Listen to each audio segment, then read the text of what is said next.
When I first started at Cincy Tech, I went out to a conference in Palo Alto, and it was a wine tasting on Sand Hill Road, which is where a lot of the VCs are concentrated. And I was talking to a guy there, and I mentioned I was from Cincinnati, and he said, "Oh, that's right near Cleveland, right?" And I thought, well, sort of like you're near Los Angeles, I guess it is. And so I think there's a view that there isn't much going on in the Middle West. There hasn't been traditionally a lot of startup activity. It's seen as a place where the corporations live, but not the entrepreneurs, and that you had to go to Silicon Valley to really have a big idea and to make money from it and to have the big exit.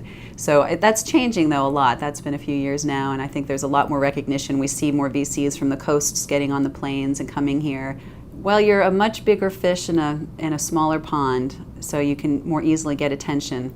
The kinds of dollars are not here that are on the coasts, but if you can be successful with venture capital money here, you can raise yourself to a level where you could get attention from the coasts. We've seen a lot of that here. We've seen major funds from particularly the West Coast jump into companies that are here and also leave them here to grow.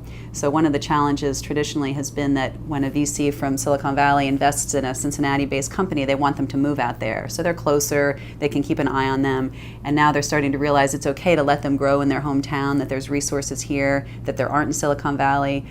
It's more easy access to the companies here, to strategic partnerships, to local money, to the deep pockets that exist in the Midwest on the individual investor basis. So I think there's a lot of accessibility to resources, to good mentors, and groups like Cincy Tech and the Brandery and now Centrifuge are doing a really good job of bringing that expertise in, flying it in for events, having people matchmake, have mentoring programs that help these entrepreneurs to grow and not have to leave the region.